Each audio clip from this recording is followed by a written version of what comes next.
So if not ABA therapy, what therapy would I recommend? That's coming up. In my experience, as an autistic person who has gone through different avenues of education and therapies, here's what I feel about the most current practice of ABA therapy. Their overall goal and message still hasn't changed. Here are the following highlights of why I feel I would not put my children in this type of therapy. ABA therapy heavily relies on behavioral extinction, still tells us it's not okay to be us. No odd stimmings, pushing for eye contact, constantly scripting us, etc., telling us to stop acting the way we're acting and be like everyone else will only make us feel inadequate. We just end up masking who we are and that we are not okay to be us. How would it feel to you if you were told or showed that who you intrinsically are is bad? That is very damaging mentally and emotionally. In the end, many of us have burnouts, and more mental health issues arise from this kind of therapy. The goal should be to live in a world that appreciates diversity and understanding that not everyone should strive to be neurotypical. The goal should be to live in a world that appreciates diversity. Compliance-based therapy.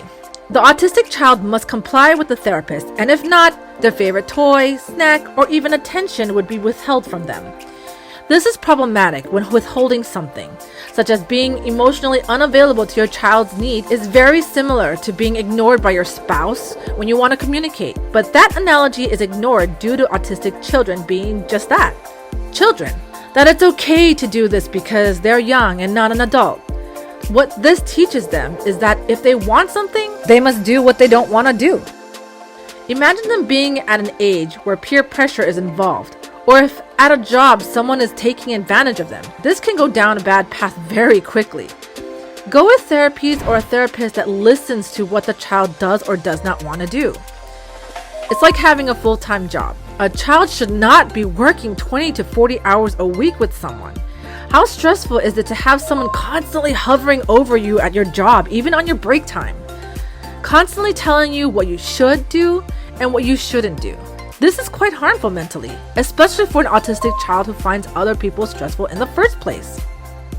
What would Jules do? I would do occupational therapy or alternative therapies such as aquatics, music therapy, and of course, my favorite, sensory enrichment therapy. Some of these may not be covered by insurance, but you might be able to get funding from local grants in your area. If you're not sure where to start, ask your occupational therapist that might know of some local fundings.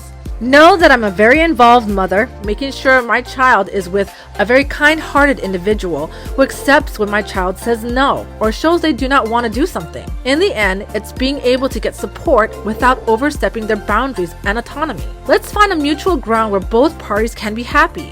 This is my opinion, but I hope this has opened your eyes a little. Can't wait to see you again soon.